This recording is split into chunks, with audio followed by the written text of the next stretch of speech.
trust the government to regulate that. Oh man. Takes on gun laws? I love guns. I think guns are great. Total supporter of the Second Amendment. Absolutely. Stand your ground, brother. I'm from Texas. Born in Florida. Grew up in Texas. Stand your fucking ground. Damn.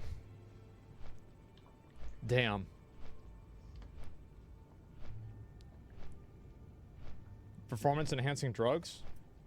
It would be cool if we had an Olympics with everybody on them, but I feel like that somebody said that was like a comedy routine. I forgot who it was. I just agree with it.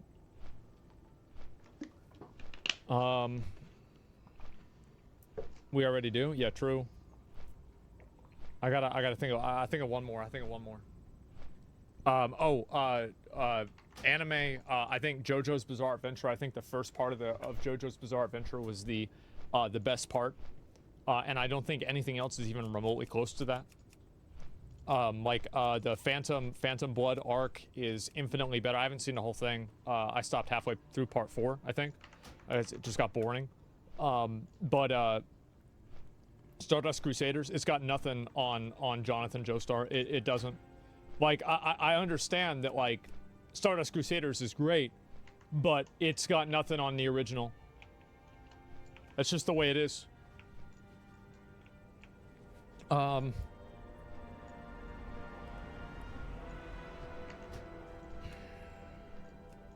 you think modern day slavery exists? Yeah, go to Africa.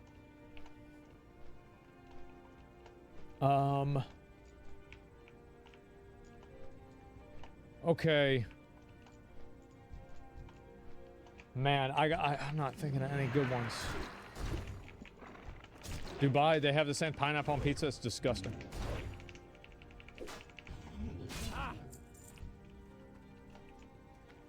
I feel like I do one more. One more good one. One more good one. Is a hot dog a sandwich? No. Oh, man. Are there still slaves in Africa? As far as I know, there are, yeah. My understanding is that there are. I could be wrong. Could be outdated. Correct me if I'm wrong, but I feel like there are. I think there are. I've heard a lot of, like, stories and shit about there being slaves. Like, I saw, like, there was a video of, like, some, like, I guess it was Chinese guys buying slaves in Africa recently. And they had them, like, all lined up, like, all just, like, stacked on top of each other. And then he was, like, hitting one of them with, like, a belt. Yeah.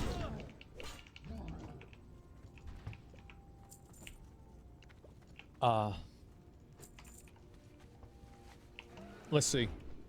I gotta have a better one. You're correct, they're in Libya? Yeah, for sure. I'm not really sure exactly. Milk or cereal first? You just eat cereal. You don't need milk. It's disgusting.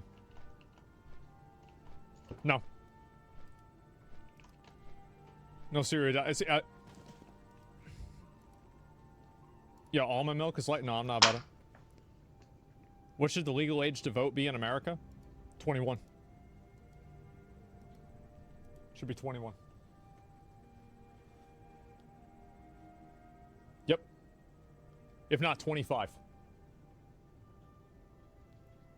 You ask 500 19-year-olds what they think, and you're gonna have brain damage by the end of it. Then what about join the military? Oh, 18's fine for that. Yeah, that's fine for be 18 to join the military. Yeah, for sure. That's okay, but no, not vote. No.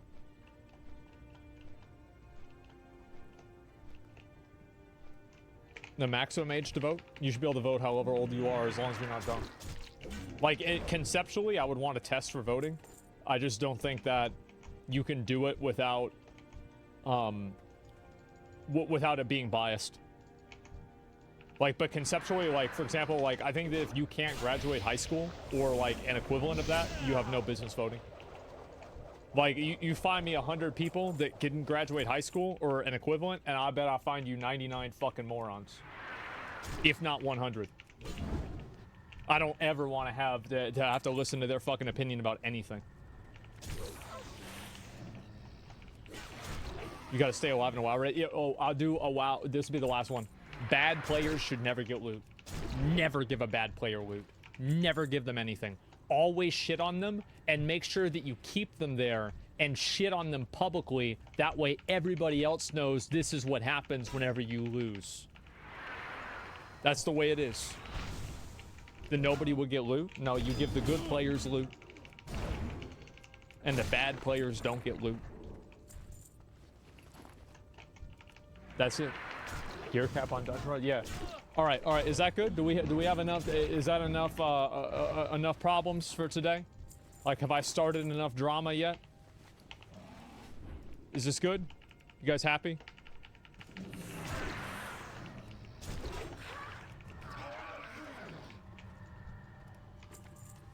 One more. Oh my God. Max age for public office? Okay. All right. This is the last one.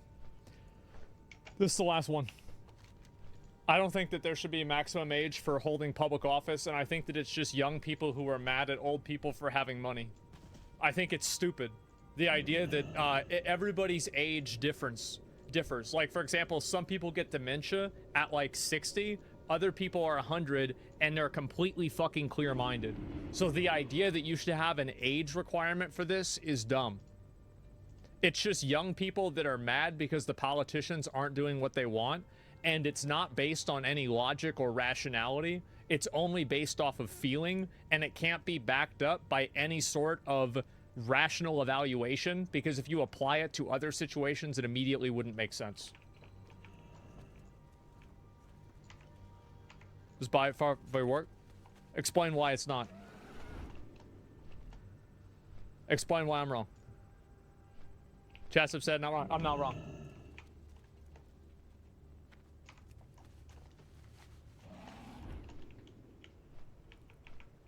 The people spamming L would realize that it exclude Donald Trump. But do you really want to lead stupid people? Mental strain on yourself? Mental examination, mandatory past 60 years old. A mental examination, that's an interesting concept. I'd be open to the idea of that. That's something that I would agree on. I could probably agree on that, but I'm not going to agree on it as just an age-based thing. Where, like, if you're this age, you get kicked out. That's stupid.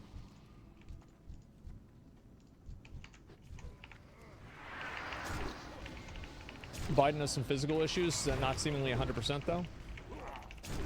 You watch so many hearings and proceedings on stream, you just still say that with a straight face? I do, because I've seen a lot of young senators and young people be just as fucking stupid as the old people are. And that's the difference, is it's young people that don't think that they're the ones that are stupid. I've seen so many young people in Congress say something stupid and act like a bigger fucking idiot than any of these 80-year-old politicians. Absolutely. Yes, it's completely devoid of logic.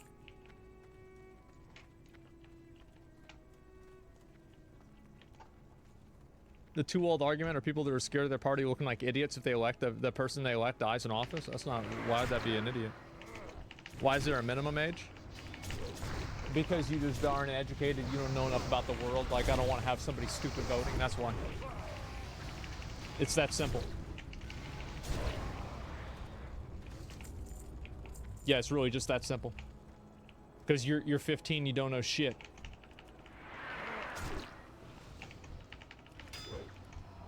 That's a good idea, yeah. Are we good now? Do we have now this one got opinion on term limits? I think term limits are stupid too. I think the idea of senators and people trying to push for term limits are completely fucking stupid. The reason why I think term limits are stupid is because there are politicians like Bernie Sanders who have been making change and advocating for things that are positive. Bernie Sanders is the longest standing senator in the history of the United States. And I hope he stays in office. I think he's great. So don't blame the system because you're too fucking stupid to stop electing people that are corrupt. The reason why people keep getting reelected is because people vote for them. The whole idea of term limits is ridiculous. If somebody's doing a good job, I don't want to have them get kicked out for an arbitrary reason just to make young people happy because they want to feel like they're solving a problem.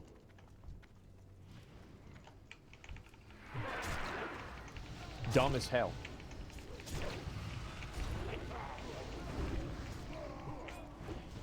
All right. Is the quota fulfilled? Are we good now?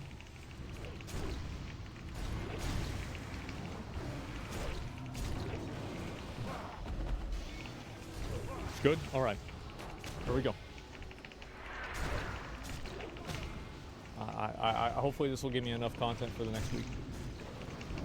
You got chat so whipped up. Yeah, I know. A lot of people have opinions.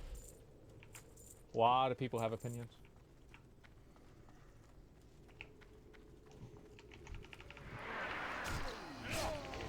And of course, welcome back to each and every one of you. I want to talk about something that I think is a little bit more important, and I think is a it was big news last week.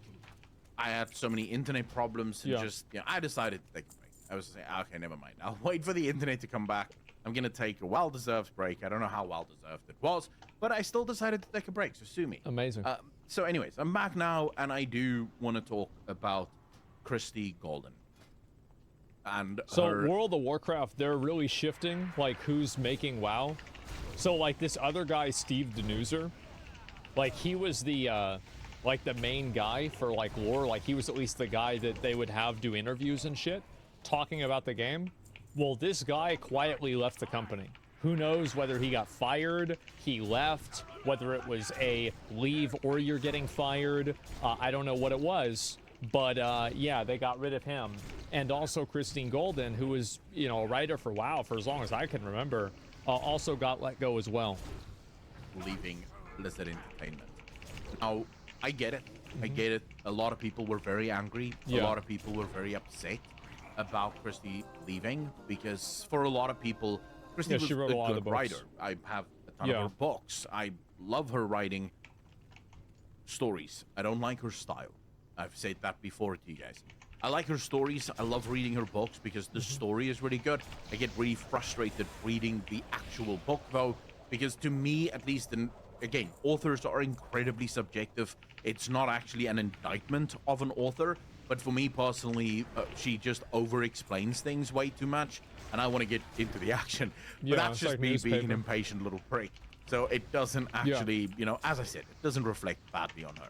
But she's been let go by Blizzard, and we also found out that Blizzard have actually been reorganizing and restructuring their entire narrative department. Now, thank fucking God.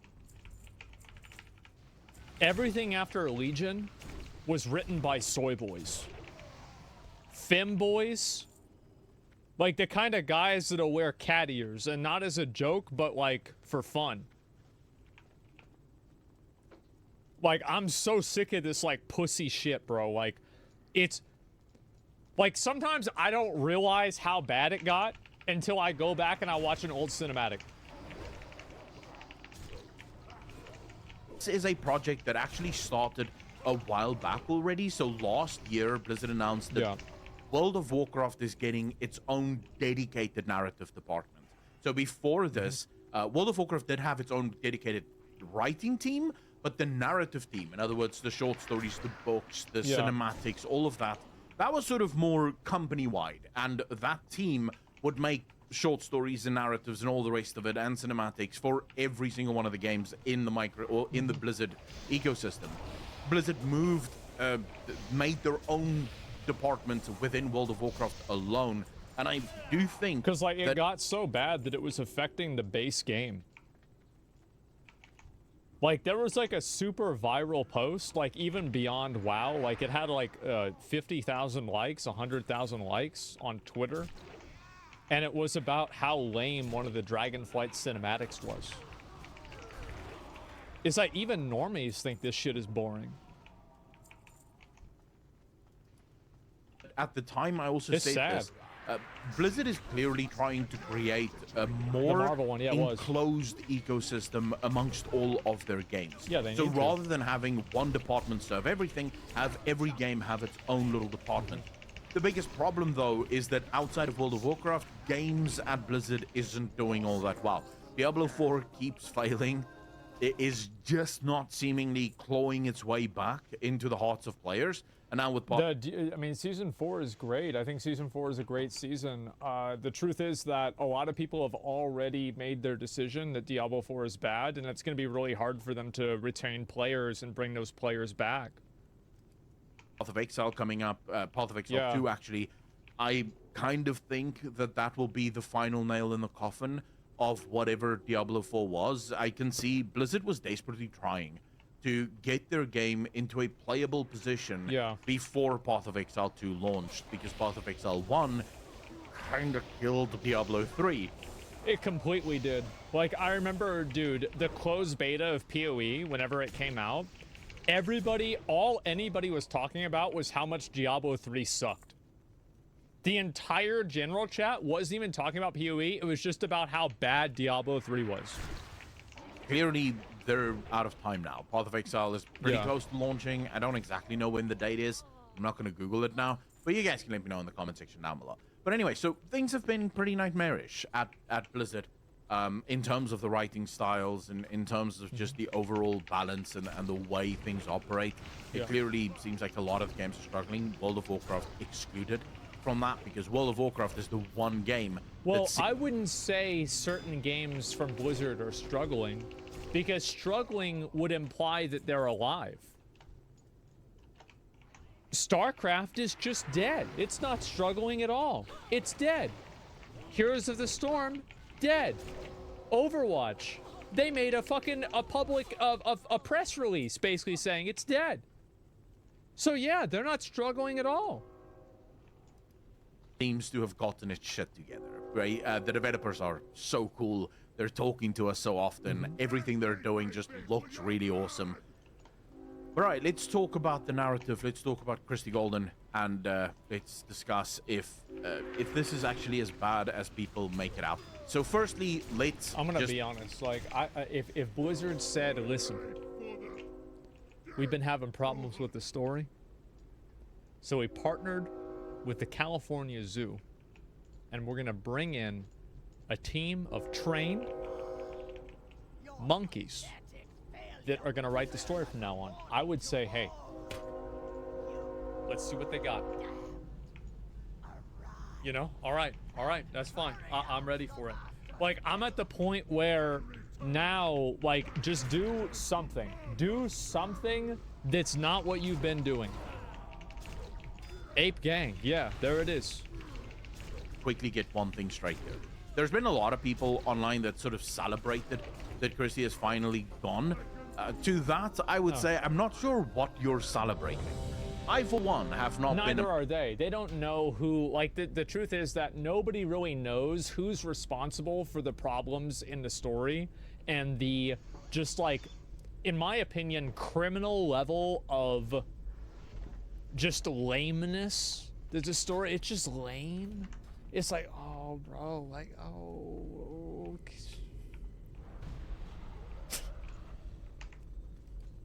Massive fan of the peace, love, and, you know, brotherhood of World of Warcraft, but that's not Christie's department. She was never and has never been the narrative lead for World of Warcraft. Christie gets given a story and a topic, and then they ask her to write a short story, or they ask her to write a cinematic, or they ask her to write she's not making the decisions. A quest line for that story, but the story comes from the narrative lead. So if the narrative lead wants it to end in peace, love, and brotherhood, there's nothing Christie, like, she can't go up to the narrative lead and be like, no, screw you, I'll do what I want because I am Christie Golden. That's not how it works, right? So celebrating her leaving, like, why? She's proven herself to be a good author. She's proven that she can write. I mean, like, I think it's stupid to be happy about that because, like, let's just apply logic to the situation. Christie Golden was writing for WoW whenever people were happy with the story. And then the story changed and Christie Golden was still writing for WoW. So if she was a problem, then it wouldn't have been good whenever she was still involved. So it clearly wasn't her. That's how you, like, how is this even a conversation? Very good stories. So I don't know what that celebration is. It just appears to be a celebration that is maybe a little bit more politically motivated. And while in many ways I share the politics probably to some extent, I don't share the stupidly celebrating things that matter not in this regard. She has always been a lovely human being. I've seen her tweet, and she never really attacks anyone. She doesn't really ever go after the player base. She seems like a sweet person. So I don't know why we're attacking her for that. I think her leaving is far more indicative of a problem that Metzen may have identified within World of Warcraft, and that is that there is just too many cooks in the kitchen. There's just too many people basically trying. That's probably true. Yeah, I mean, that could be true. Yeah. To make art. And one of the key things that we know, thanks to trial and error, is that one cannot make art by committing. It doesn't work when you have 20 writers, and each of the 20 writers are basically giving input and trying. Yeah, I think he's 100% on this. I feel like, yeah, there's a lot of games and like stories that I feel like are written by committee. It's like there's a certain degree of like authenticness that just like isn't there. It's overcooked. Yeah, exactly. To steer the story, because it ends up feeling a little disjointed. That's really the best word for it. Because you have all of these people, each wanting their own storylines in the game, and it just ends up feeling broken. It doesn't make sense. Yeah. Usually, if you go to games that really celebrate story, and Final Fantasy is probably one of the MMOs that comes to mind here, they tend to have one lead writer per expansion. Yeah, wasn't it like that that lady who was just pretty much in charge of doing Shadowlands, or not Shadowlands, Shadowbringers? And like she also, if I like, this is going back, she also wrote the Dark Knight quest line as well in Heaven's Ward. Yeah, and people know exactly who that is. And that one lead writer will have their vision realized for that expansion. Yeah. And I think, I'm not entirely sure, but I think Metzen might be moving Blizzard in that direction. Having one writer write the story for an expansion, making sure that there is an actual through line, and that the vision. And I can forgive Blizzard for this fuck up, because Alex Afrasiabi used to be that guy, and then it turned out that he was like a creep weirdo, and so they fired him. So like they actually did just like randomly lose their guy. Oh yeah, this no, that's a factor. Is realized as they move into the expansion. Now that's generally not Chris Metzen. He's not really the individual sort of lore writer. He tends to, or he's more of a lore writer. He's not so much a narrative writer. It's like world building. So he's probably going to have narrative writers that's going to do that. But it does seem like Blizzard is sort of hell-bent on cutting down and streamlining the entire process when it comes to writing specifically in World of Warcraft. And I, for one, think that is a good thing. If you look at World of Warcraft, if you look at my criticisms of World of Warcraft's story, basically since Shadowlands, but sort of BFA had elements of this as well, very often the story just felt not connected. It didn't feel like the story connected to anything else. Dragonflight was probably the best example of this. You had... I really, like, I mean, you could give my personal opinion about this. Like, I don't think that being connected is the problem. I think the problem is the story is fucking lame. It's fucking lame and pathetic and soy. And I just go back, I look at even the Legion cinematics, I look at the Diablo 2 cinematics. It's just not there, man. Like, I'm sorry, it's a low T story. It is. It's a no T story. Like, it's pathetic. I'm sorry, it just is. Like, that's it. Legion felt connected to the old war. Yeah. Being connected is good, though. I understand that. I'm just bringing up my perspective. The side quests of Dragonflight that was side stories of Dragonflight that was phenomenally well done. And then you had the main storyline for Dragonflight that felt rushed almost. It felt like they were just trying to get too many things to be done at the same time. Yeah. And it all just ended up feeling a little disjointed. When in reality... Like, my opinion of the Dragonflight story, from what I saw of it, is like there was nothing about it that was good. The only part of it that I thought was good was Razageth. I thought Razageth was cool, but after that, I just thought it was stupid. I thought it was stupid. Like, I didn't like it. There's nothing about that I liked. You could have made side storylines that Just tied very mid, into the yeah. main storyline and explained a lot more of the main storyline. Yeah. You know, so for example, Veranoth and Veranoth's mindset around finally coming over to the side of the aspect, that could have been a really cool side story to sort of explore. But it genuinely, when you look at the story of Dragonflight, it really did feel like there were just too many people writing too many things and almost entirely disconnected from each other. It fit. That's not the problem. All of the stories fit. I mean, it wasn't like someone came up with a robot story in the middle of a dragon expansion. So it wasn't that. The problem was more that... Hey, they did that in Ulduar and it was better than Dragonflight. Like, that's not the problem. More could have been done to help feed into the main storyline, but this is generally what you would expect to see when stuff is written by committee. But anyways, that's it for me. I wanted to make this video last week. Like I said, a lot of internet problems, ended up just taking the time off. But I still wanted to get this message out to you guys. I still wanted to talk about this because I do think it's an important topic to discuss. Yeah. And, you know, I'm assuming some of you actually care about my opinion on these things. Anyways, ladies and gentlemen, as always, thank you so much for hanging out with me. It has been my pleasure to entertain you. If you like this video, hit the like button. If you dislike, a dislike.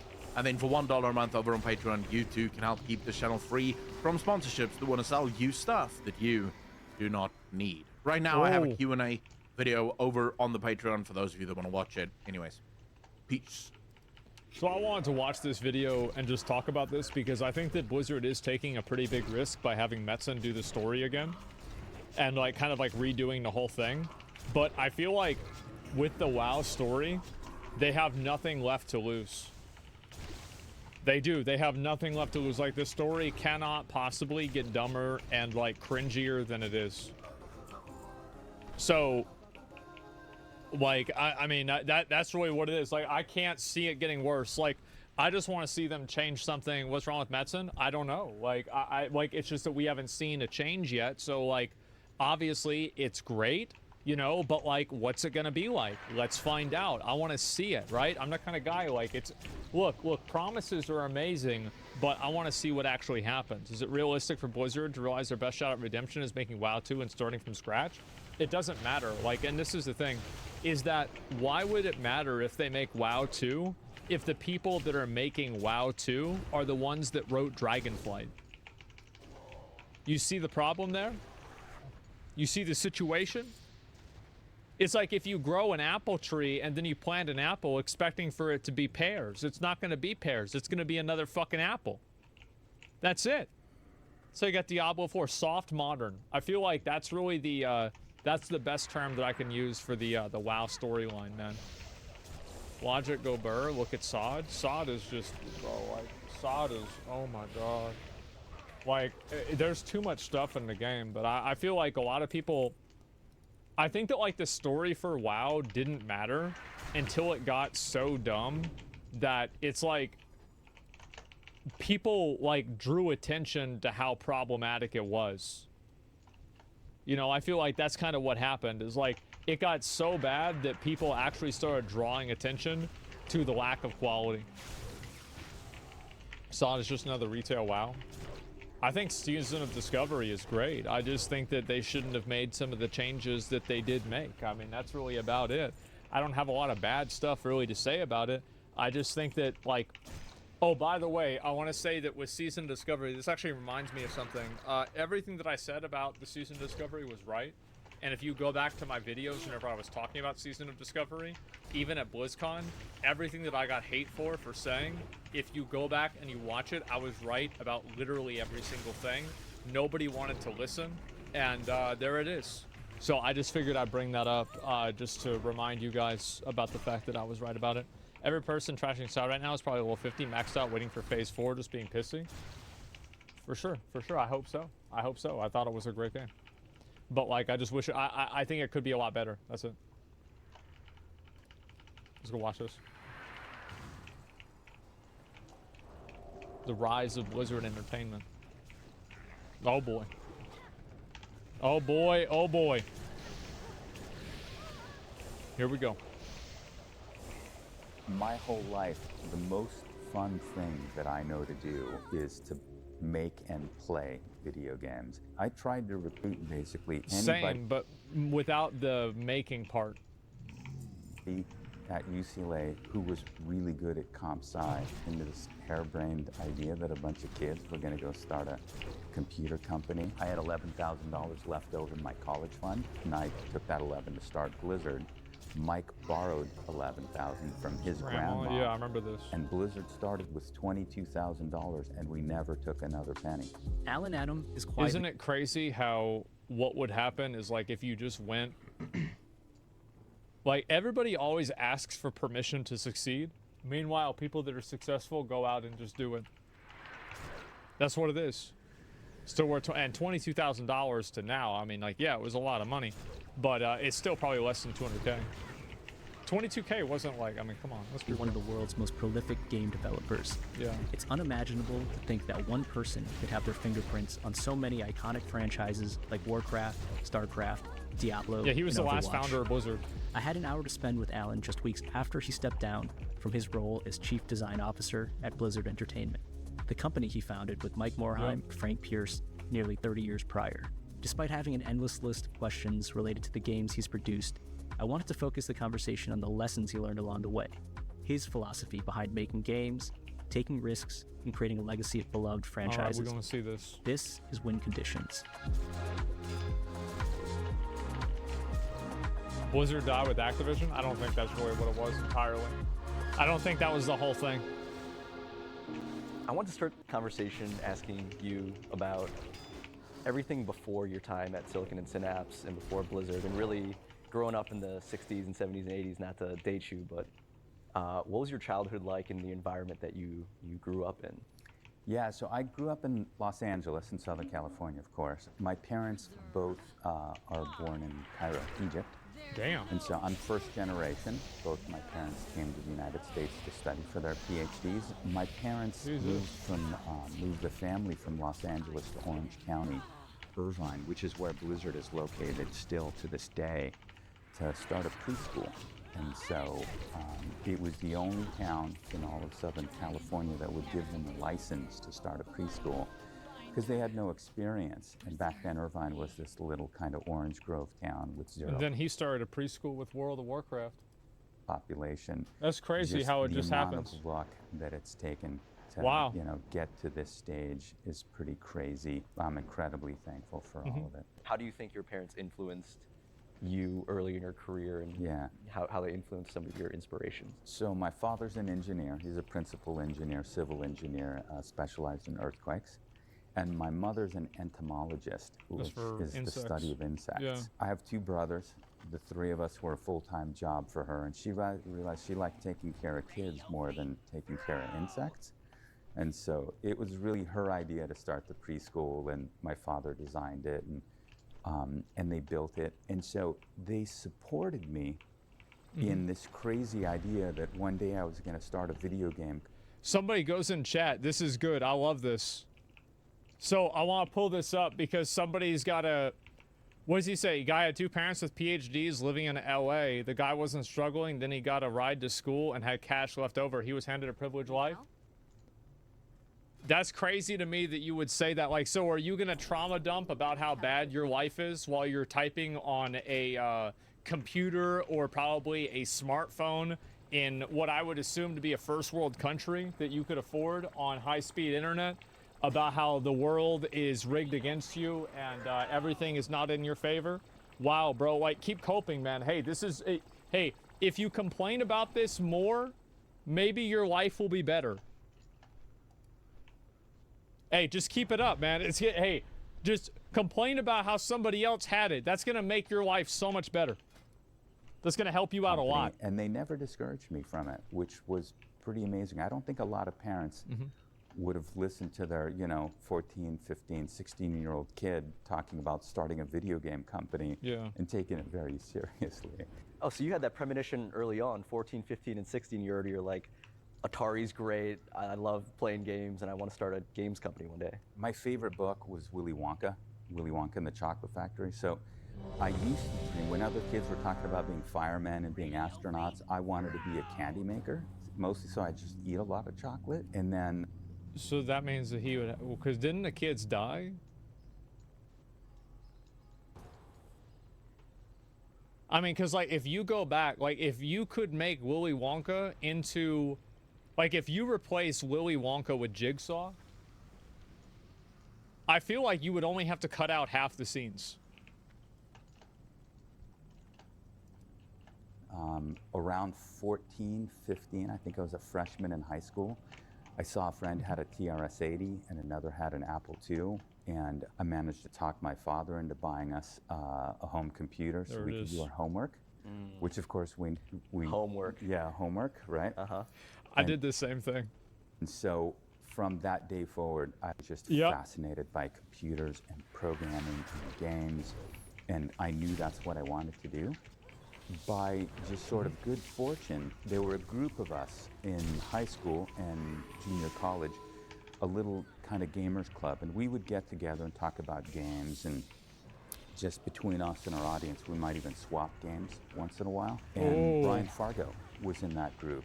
Brian then started Interplay, and so I had a front row seat as a friend of Brian's to seeing him start Interplay and grow Interplay into one of the best. Damn, I didn't know they made Earthworm Jim. Bro, I love this game. This was on Sega Genesis.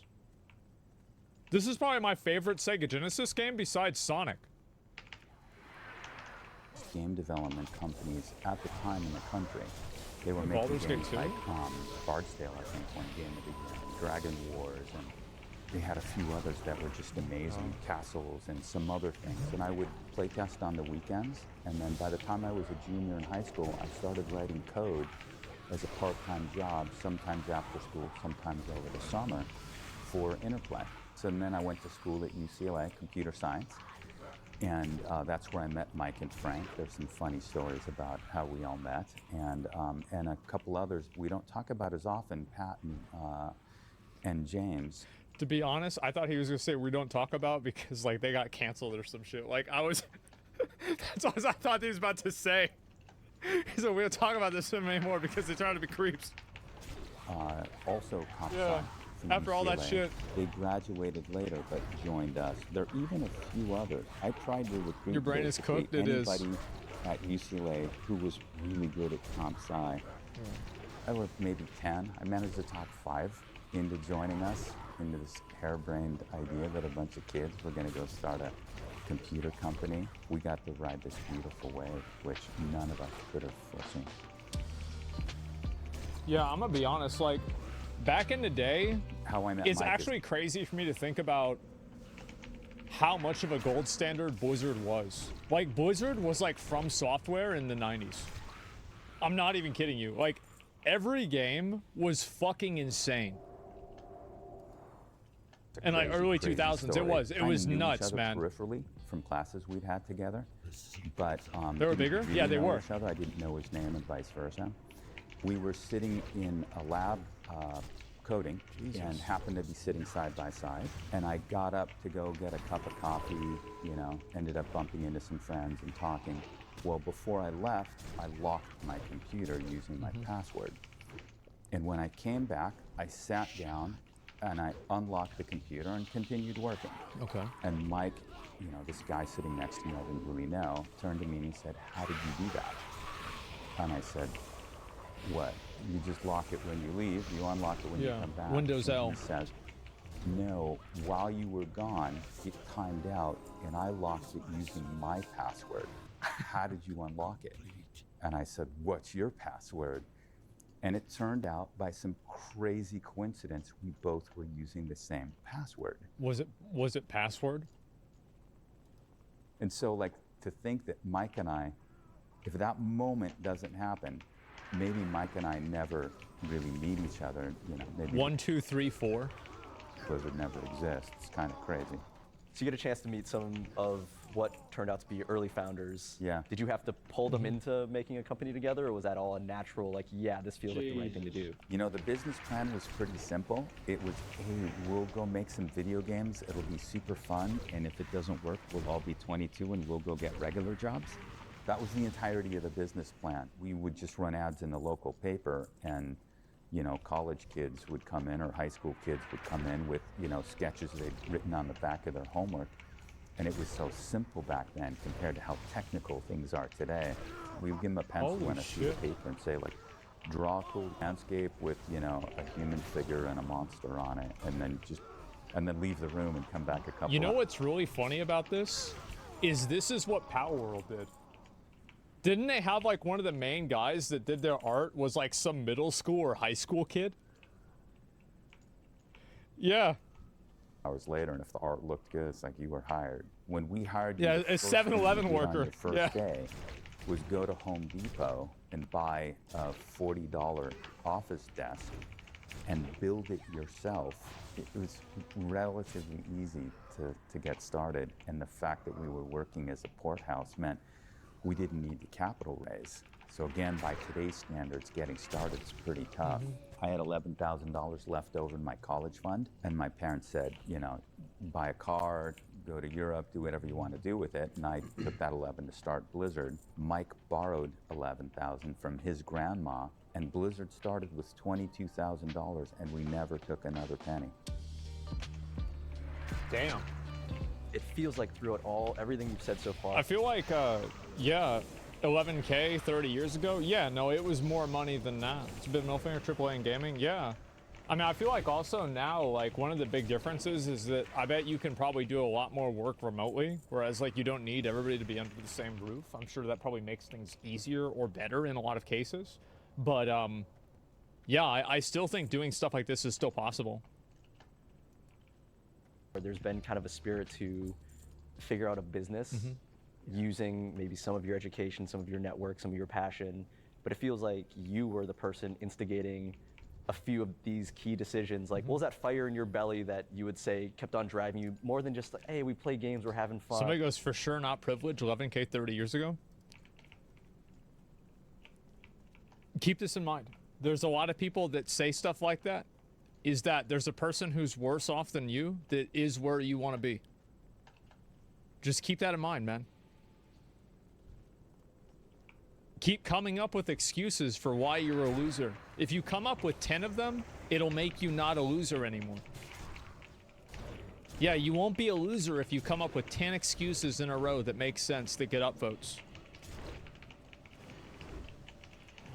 And, like, let's start a business. Was that just It's a like pure Beetlejuice. desire to follow your passion? My whole life, the most fun thing that I know to do is to make and play video games. I still, to this day, I probably play between 2 to 4 hours of games per day. Thank fucking God. Thank fucking God. See, there it is. Yeah, 2 to 4 hours a day. That's a lot. That's a lot. Every fucking day. That's great. Passion has been with me since that What's he Apple playing? II Plus. Bro, I want to know what he's 14 years playing. old, and it's never left. So that's what's driven me. It's the art and craft of making the games that is so incredibly satisfying. SRS? Candy And then, Crush? of No, course, bro. The success that Blizzard's had over the years reinforces that, because when you see like all the good that it does, the joy and the stories and the people and the relationships people who've met on World of Warcraft and other things, and the people and the relationships people who've met. See, this is the way it used to be, guys. It used to be so great. Yep. Man, those were the days. World of Warcraft and other things, and built lifelong friendships, or even met their Yeah, there used to be spouses. real girls. It's fun and it's pretty gratifying all at the same time, and it's creative and it's artistic. It's all the things you want. So for me, that passion comes from that. The success there's you no had body early on, pillows there RPM either. Racing, Keep that in Rock and Roll mind. Racing, Lost Vikings, and then Warcraft. Even at that point, was there a pattern that you were detecting in the way that you approached game design or principles behind how to make things? Because it seems so far you've taken risks, but most of them have paid off. What Yeah. was that learning process like early on? There's actually a repeatable sort of pattern that we use at Blizzard, and there's a repeatable set of design principles that go along with it, and they've evolved. They're not static. So if you look at our early games like Rock and Roll Racing and Blackthorn is another good example. I didn't and play Lost these two. Vikings. I have this one. I literally have this box downstairs. This is my first game from Blizzard. I played it on Super Nintendo. Those are all really, really Yep. cool games, well-made games, and really fun to play. But the truth is, none of those really broke through or changed the world for us. It's Warcraft 1 And Warcraft setting the 2. stage for Warcraft Yeah. 2. That And shit it's went really crazy. Warcraft 2 is the first time that Yeah. we kind of break through. This is one of our sort of secrets, right? How to make games that appeal to a casual or mid-core player, but also to a hardcore player. See, this is one of the things that, like, I feel like this is the really big problem that, like, retail WoW has, is it doesn't do that as much. Like, that's why Classic WoW was so good, is that it appealed to every different type of player. And that's why games like Elden Ring are also really good, is that you can have casual players that just have broken builds that one-shot bosses, but you can also have people that do, like, rune level one runs. All in the same At the game. time, the prevailing wisdom was you sort of had to pick an audience. And Yeah. if you tried to make a game for everybody, then you would get nobody. Like, StarCraft was another really great example. Like, Brood War is like one of the highest skill cap games of all time, right? But at the same time, a lot of people back in the day played StarCraft. Everybody played StarCraft, and they had fun playing the game, just on a base level. Like, other really successful games like that are like Fortnite and Smash Brothers. And we rejected that notion. We thought, Yeah. actually, there are examples, and the simplest, probably two, that we talk about, you know, the canonical examples we give at Blizzard to help people understand are chess and Go. Go is so simple. Yeah, chess is a good... Yeah. Yeah. You can explain how to play That's it in true. 30 seconds. But actually, it's incredibly strategically deep despite its simplicity. Mm-hmm. And chess is the same thing. Chess only has 6 piece types. You can explain the rules of chess in about 5 minutes to an 8-year-old. Yeah. And you can play, and then that 8-year-old could play every day for the rest of their life. Strategic depth does not require complexity. And the whole... You see that? That's why you don't need 150 fucking buttons. See? You don't need that. Yeah, fucking exactly. Joe, I remember what I was saying about how whenever you listen to people that are like absolutely fucking goated, that they say shit that is so obvious, but I feel like nobody says. This is exactly what I was talking about. Design are those rare gems where you find strategically deep games that are still simple. That lets you Yeah. invite in casual and mid-core players and then graduate them up to sort of, you know, strategic. A lot of people confuse difficulty with complexity. You know why? It's because people that have spent like 50 hours learning a really complex game don't want to make it easier, because then it makes them feel less smart. This is like something that they can have over somebody, you know? The strategic curve until they're, you know, hardcore. And so you see that echoing in all of our game designs. Paired with that is IP development. And so Lost Vikings and Blackthorn, cool IP. Yeah. But they also... Man, I must have really sucked at this game. I never have seen this stage before.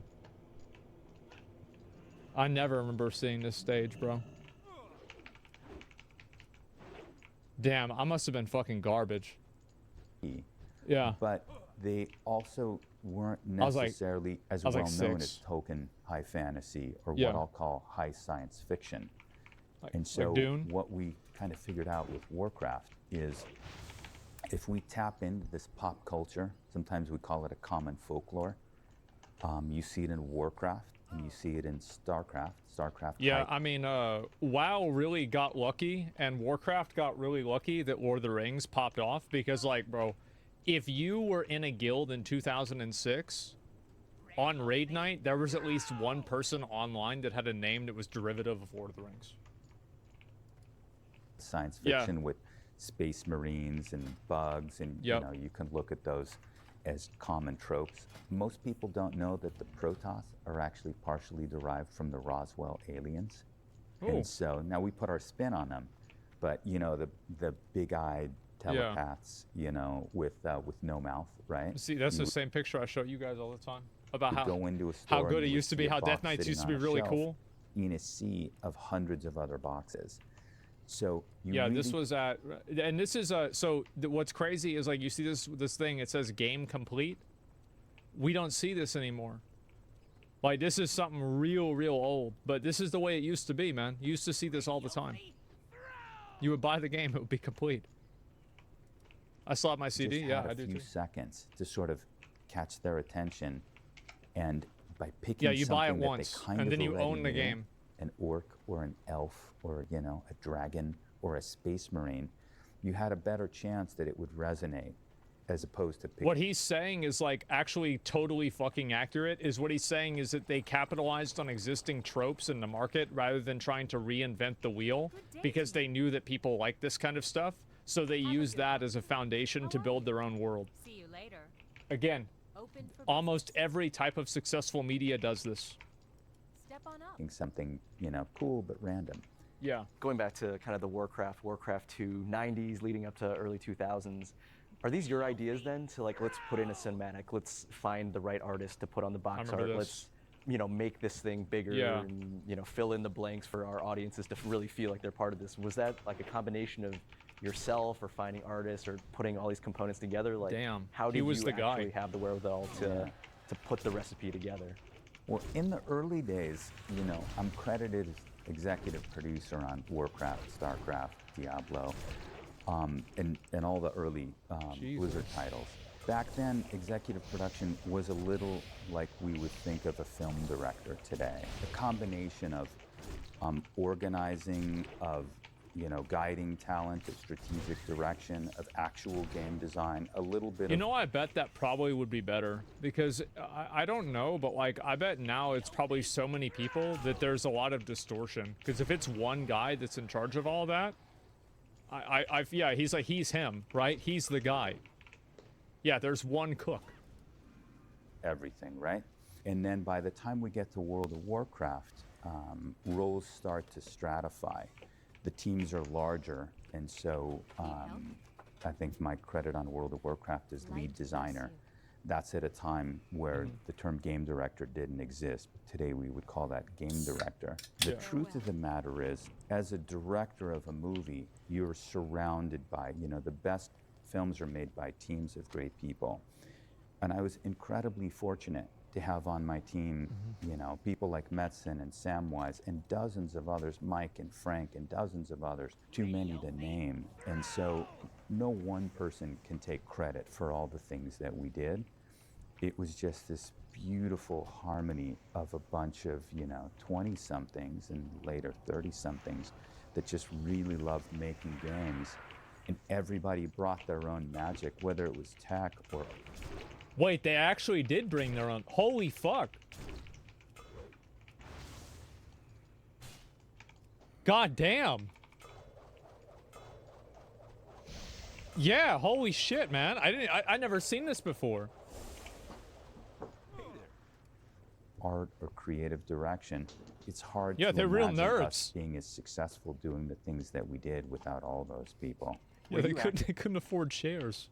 Actively hiring these individuals, and did you have any principle around how you'd go about interviewing later in the stage outside of like finding artists to sketch, you know, pictures? Yeah. How did that evolve over time to like grow teams and identify super talented programmers or designers or artists? Like, how did that change as you evolved through Warcraft? I will say one thing, and this will give away a little bit of a secret on our dev teams. The icebreaker that I often use and many of us use is, so, you know, tell me about some of the games you're playing these days. And it sounds like it's an icebreaker, but in many ways, for me, it's... See, remember what I was bro, I feel so fucking validated. Oh my fucking god, yes. Fucking exactly. What games are you playing? What are you doing? Exactly, devs playing games, yes. Replay it.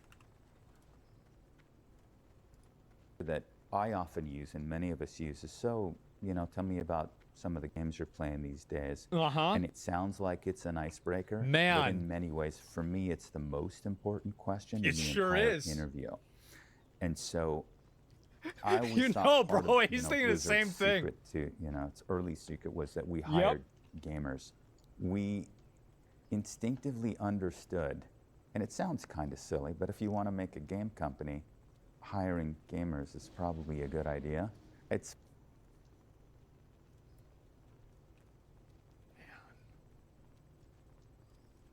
That's crazy. funny, but I would say now in the industry, it's very common to find lots of people in game dev studios that don't actually play games. They maybe I know. That's the thing, is I know.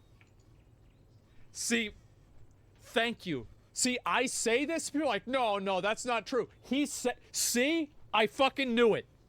I fucking knew it all along.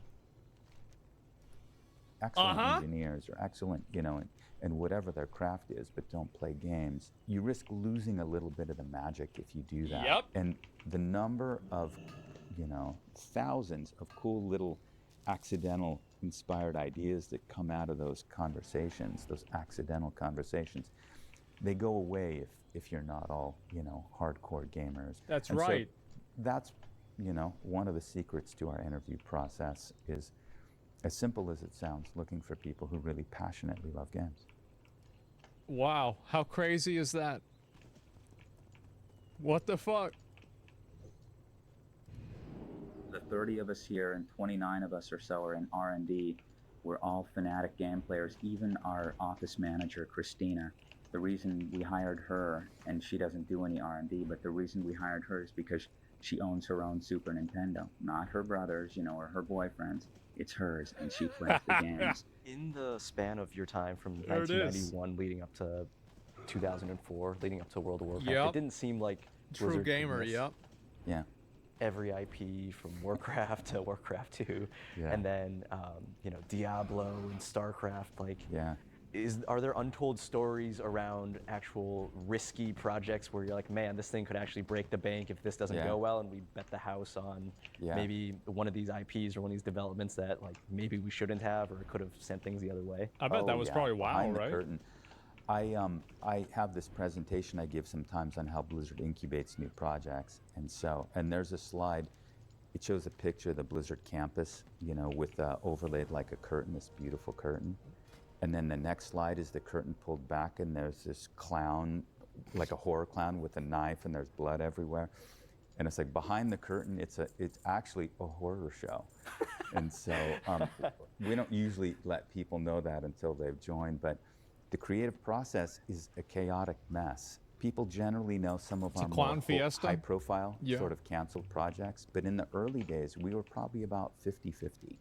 And so Wow. we would start projects with, a loose framework of what it is we thought we wanted to make, and then either pivot quickly because something better came along, or just cancel it because it wasn't fun. And so Yeah, they did that with StarCraft Ghost in like the mid 2000s. Like they even had playable demos, like gameplay of it. Like it was in like Game Informer and everything, and they just, nope. You can Google images of things like Warcraft Adventures. Oh, yeah. We thought it'd be cool to make an adventure game using the Warcraft IP, and it was around the time that adventure games, that genre was starting to sunset, and it turns out Thank God, by the way. These games were, I'm just gonna say it, literal fucking dog shit. Every single one of these games was trash. They were so bad. It's like, and I understand that it's like in 1996, this is all we had. And it was like, yeah, this is it. But man, they were dog shit. it's also really hard to write They tried. comedy like, They did. Monkey Island. We work with a lot of small teams that are in the process of going from 5 to 10 people to 20, 30, 40, 50. Can you talk a little bit about... Chatter's getting upset. Guys, if you are old enough to get upset about that, please don't. It's probably bad for your blood pressure. Yeah, remember what your doctor told you. Yeah, if you're old enough to get mad about what I just said, really don't. Do not get mad about it. that process of scaling up teams, distributing responsibility for you, you know, going from someone that was doing a lot of things to eventually kind of moving more into a more scaled role, like supervising others. Like, what was that like in that process? It's hard enough to build one team to make one excellent thing, but then to scale that into 2 teams is incredibly difficult. And what you have to accept, and this I find it's still hard, even today at Blizzard, it's still hard. You have to be willing to risk taking some of the best people from the project that is currently keeping your studio afloat, what's paying the bills, and moving them on to the next thing.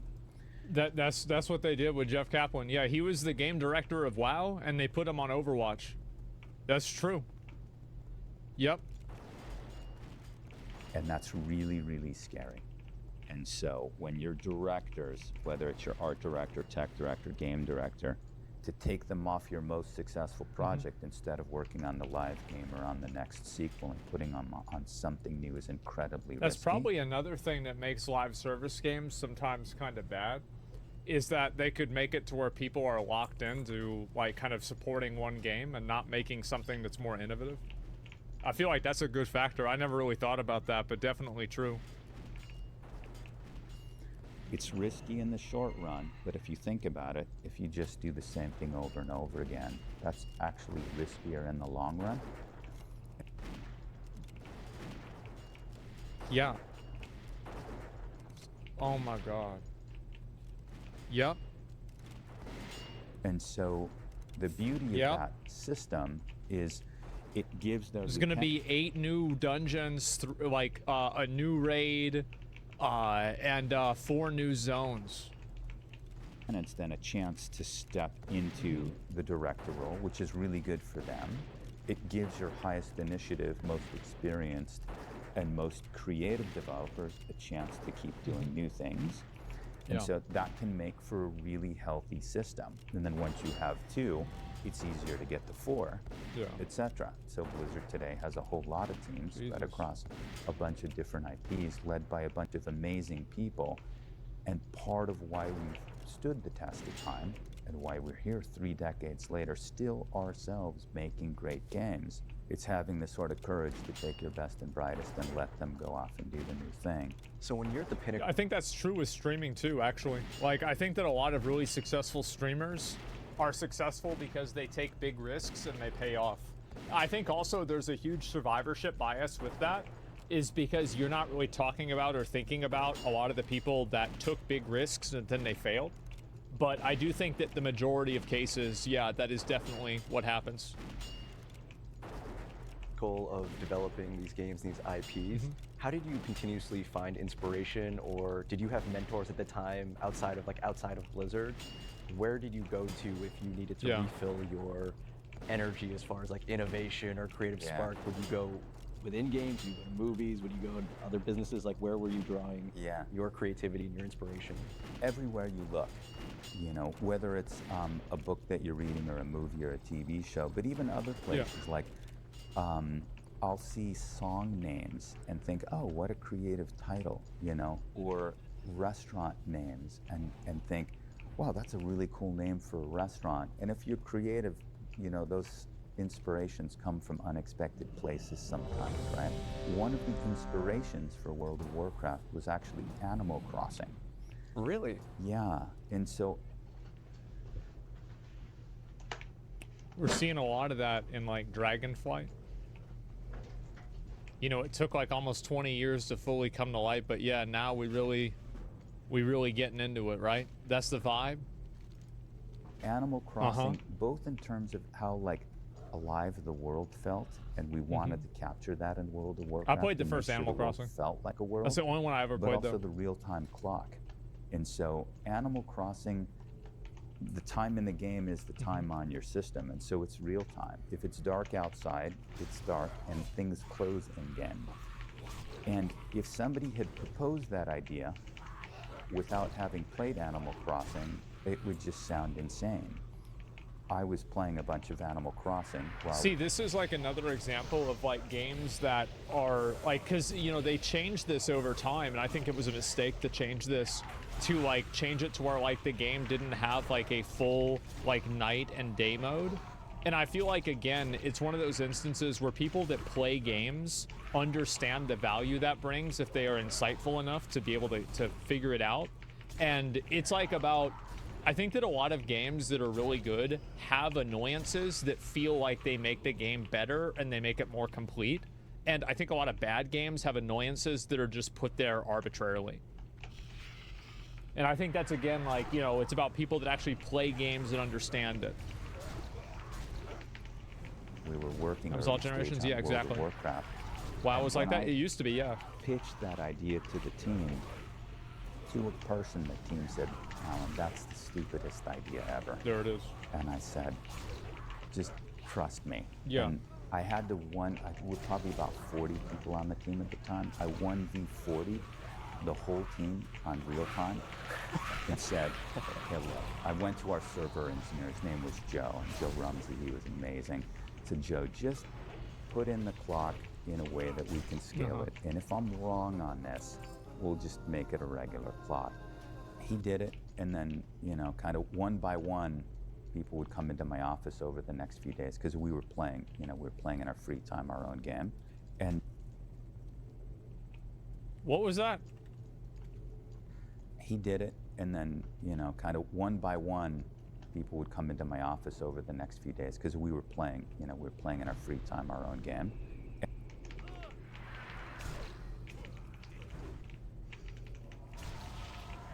That's crazy. Wow. And started first with people walking in and, Yeah. and them saying, you know, I don't hate it as much as I thought I was going to hate it. And then it slowly turned into people saying, you know, like, I was up early the other day with my newborn and I was sitting playing and I watched the sunrise over Westfall. And it was one of the prettiest moments. How many of you guys were losers enough to where you were there whenever it was New Year's and they had like fireworks and Stormwind?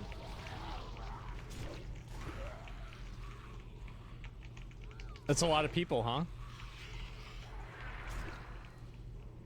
I've ever had.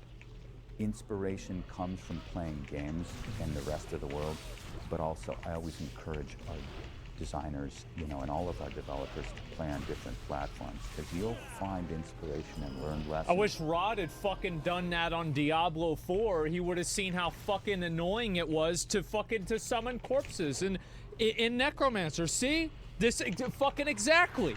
Because he said, oh, my favorite class is Necromancer. Well, yeah, you don't understand the problem with corpse explosion?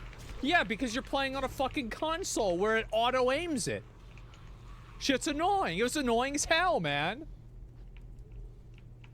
From mobile, you can take to PC and vice versa, and console. Yeah. There's so many amazing games out there, and each one of them has lessons to teach you, positive and negative, by the way. Sometimes you learn what not to do and what you don't like, and that can help save tons and tons of development time. People at Blizzard know I'm generally not a fan of prototyping. It's something that a lot of folks in our industry talk about. I'm generally not a fan of prototyping. My feeling is the world is full of thousands of prototypes that we don't have to build. Just go pick the games that are similar to what you want to make. Those are your prototypes. That's right. And then get on it. There's plenty of games that fuck up on their own. Just steal it. Hey.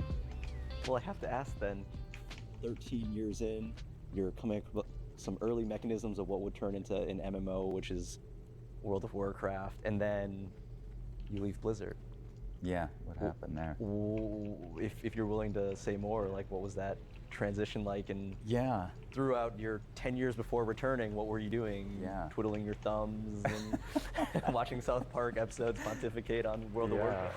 Well, it's an interesting story. So, you know, you talked about where do you find inspiration, where do you go to recharge your batteries. So, you know, one of the hardest skills, or one of the hardest things for me to learn was how to scale and how to let go.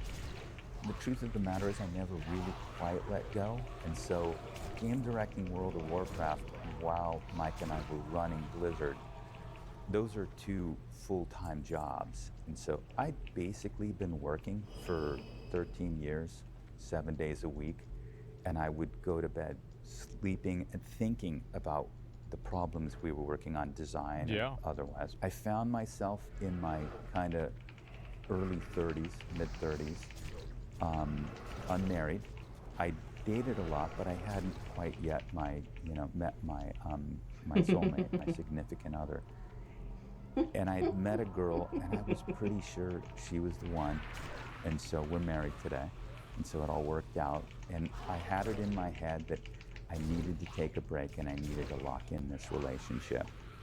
I did, and that story's amazing. She's the best thing that ever happened to me. What I should have done was taken a sabbatical and then come back. And so I pretty freely admit, and I've said this before, I'm on the record, leaving right before World of Warcraft shipped was the biggest mistake of my life. Not just financially, but creatively. A year later, I found myself recharged and really missed the teams and the creative process. And, we all understand now, for the long run, work-life balance is a thing, sort of. For you startups out there, maybe not so much work-life balance.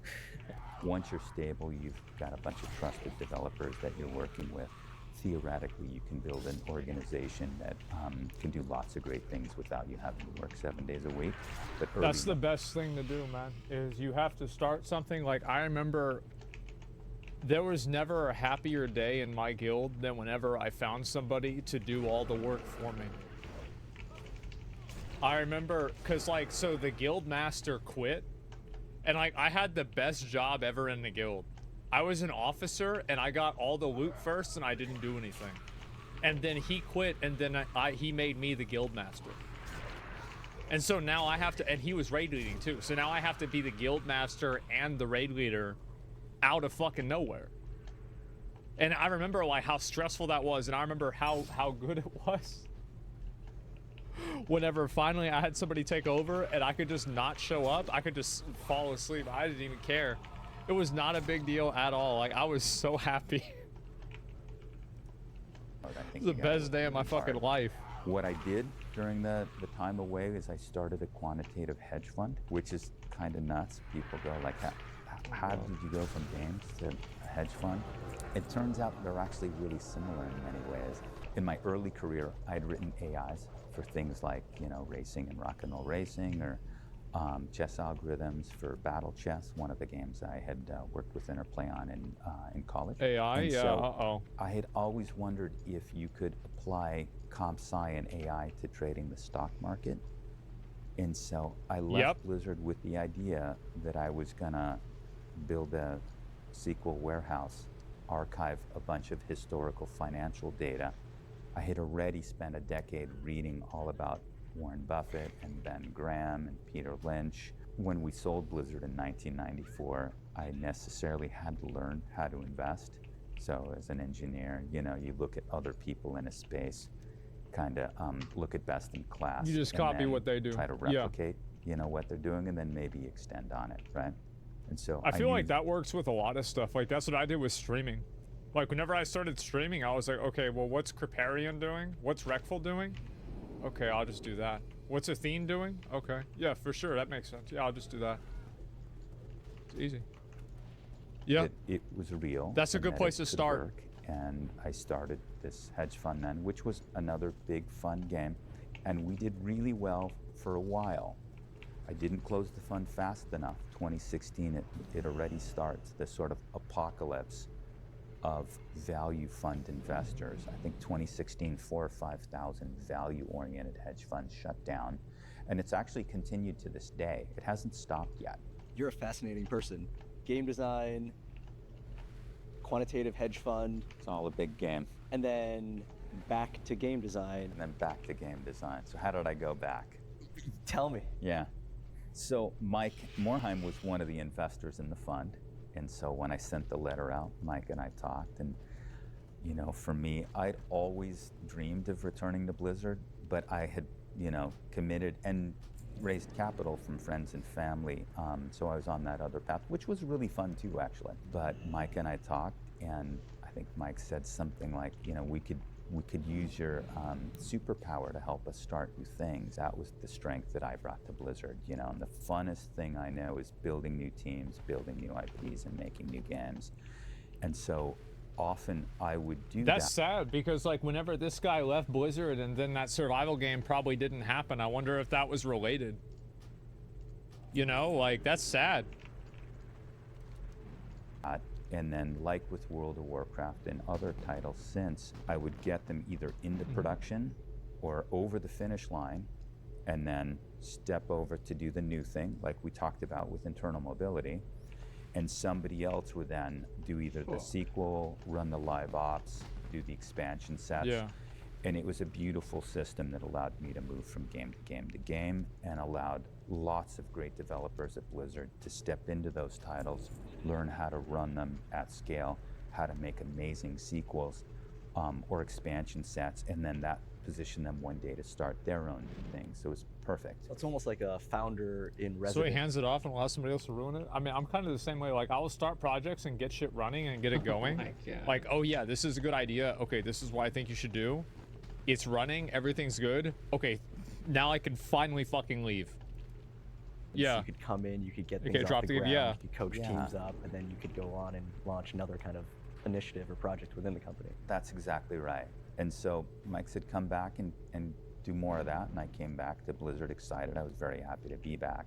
A lot had changed, of course. Yeah, what were the Yeah. biggest changes when you came back? The biggest one storm industry-wise mounts. was that, you know, teams were so much larger. Yeah. When I left, we shipped World of Warcraft with about 60 developers. And the majority of the dev cycle, it was a 5-year dev cycle, would have been around half of that, 30 or 40 developers. And so, you know, coming back to team sizes of hundreds, 300 and 400, and that was necessary because fidelity and scope had gotten larger, but also because of live ops, right? So World of Warcraft now had millions of players. We didn't get to make it in quiet isolation. You had to be working on the next thing even as you were making, you know, live content. That's probably the biggest difference in game development from, you know, the early days where you made a game, put it in a box. Well, then why the fuck does a game that's not live op need that many people? Like, that's what's crazy to me is I see the amount of budget that gets spent on like single player games like this. Then how the fuck did this happen? That's crazy. Shipped it. Maybe you patched it once or twice, and then you could move almost the whole team on to the next thing. It's a whole nother skill set. Totally different now. Really shipping the game. If you look at our team sizes when we ship Hearthstone or Overwatch or World of Warcraft, our team size is quadruple over time shortly after ship as you scale into the success and try to do all the Jesus. things, live, Hello. esports, DLCs, Hello. expansions, and at the same time maybe You you're working sad? on the next big numbered About flagship what? sequel. That's a huge lift to do all at the same time. And a huge departure too Yeah. when you said strategically deep but technically simple. I forgot the exact saying Yeah. you had, but I feel like live ops and games that evolve over time almost go counter Already to left me. the idea of like Right. the beautiful game that you try to make like Yeah. chess. They do, and we talk about that in our design principles within Blizzard. One of the things we talk about is that exact challenge. If you were the maker of chess and your boss told you make chess 2.0, This is a really good interview. you know, there are with this things guy. you could make This the guy who board made, bigger, Yeah. you could add new Blizzard, pieces, you him could and his make the friend or board whatever. 3D. Almost anything Forgot that his you name. do to chess would make it a worse game, in fact. So, I think of a lot of games that's happened To with. interview? yeah. A lot. Man. True, yeah. Sometimes things don't need a 2. This dude's cool as fuck. By the way, that's my opinion about Bloodborne. I don't think Bloodborne needs a sequel. I don't think it. I think it deserves to not have one even. Would make it more complicated and less accessible. So we It try does to need a keep PC Blizzard port then and a as remaster, though. game Yeah, is in true. Live operations for a long time. Try to avoid increasing the surface area of the game. Try to avoid Yes, just my adding a lord. bunch of new things. Try to avoid making it more complex, both to new players who are going to see your game for the first time 5 or 10 years after it's come You out. guys see that? About avoiding making the game more Trying to figure complex out for how to new do players. more damage. Yep. That's what's happened with a lot of MMOs. It's not just WoW.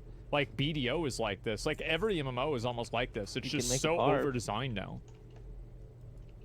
But also Bloated as win fuck, back. yeah. Often you have Alright. players that lapse and then will come back a year or two later, and you don't want them to bounce either because the game has become so much more complicated. Also, at this I've had a lot of friends that have done that. They try to get back into WoW, but like there was so much shit they didn't understand, they quit. On your rogue. point, you've now Not that Trying I to say we know didn't of. need Dark Souls 2? I didn't No really one like needed look Dark over Souls got 2. a chance to get back to Blizzard, learn almost in some ways I how know to that, ship like, you modern can, game like, see titles, what Right. you're picking go through up some of what now. we just talked about of like the new age of operating a live ops game, shipping Like multiple it things gives at you like once. a little Right. tally. What is above exciting your for you spells on the right left of, now, like, particularly, like and veiled are you crystals and all leading that up to stuff, so you Alan's see what you're perfect Yeah, game that's- in the They had future, that or in the what's PTR, what's and getting they you removed it. Yeah. excited? added, You know, yeah. stepping away from a Blizzard that you've spent 30 Yeah. years of your life That's right. creating. I thought I was going to take a little time to just sort of, reset and smell the roses, get healthy, do a little travel, all the same thing that everybody else, clean the garage. all And the now you're doing a same things. podcast with me. Right. And There what's it is. happened instead is it's been amazing, actually, the outreach from, companies, AI tech, gaming companies, interested in what I'm going to do next or how I might be able to help them has been really nice. And all of that without any real proactive effort on my part. Well, I wonder why. I wonder why could that possibly be? And so it's opened my mind to some Maybe pretty 'cause he made interesting Diablo. possibilities, and I might pursue some of those. Yeah. And then at the same time, This is the dude who made Diablo. I I've didn't know that. had games and new game types and been thinking I think his about name is Alan. game development since I was 14, and it's never stopped. And so I might try to recreate some of that early Blizzard magic someday and I something do not new, know but the answer to that stay one. tuned. I'm not sure. This gets me really excited. This gets me really excited. And if I've learned anything from you over this conversation, it is that you are extremely adaptive to things you perceive going on, whether in the game space, the financial space. Yeah. You're always looking around. Dude, the I mean, that's my mindset is like, I just want to see more games. Like, I think that, like, this is the truth is like things like Unreal 5 and like the amount of tech and like the accessibility of it. It gives people, it's like a double-edged sword, right?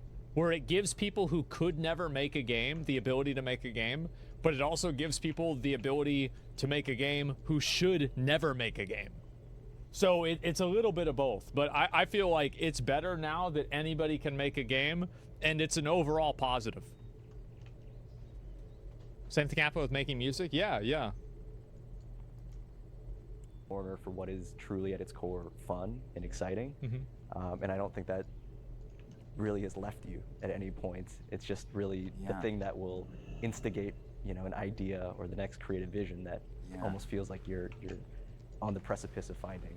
Well, because I continue to play all the time, I'm always excited to play the kind of the cool new emergent games, and they're this amazing source of inspiration. So there's a lot of really interesting things happening today in the indie scene and in, maybe we call them mid-sized companies. Things you He's see a like- hundred. Yeah, bro. He is 100% talking about Helldivers too.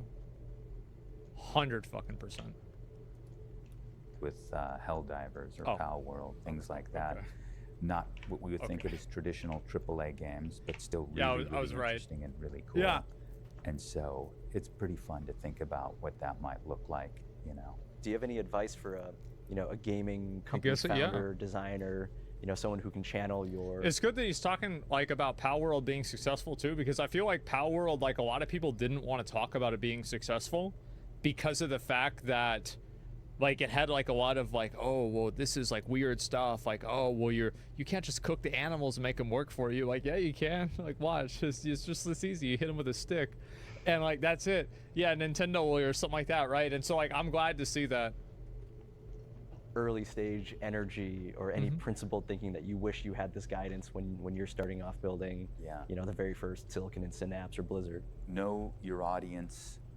Don't forget that what you're making is for your players, for your audience. Jesus Christ.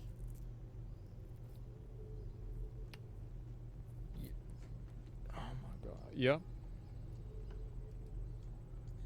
In the ideal, your audience is you yourself. And if it can't be, make sure you're involving your community and testers and, you know, user research as early as possible, and be honest with yourself about that. Often we get enamored of a cool new technology or a cool new idea, our passion project, but that's not the right way.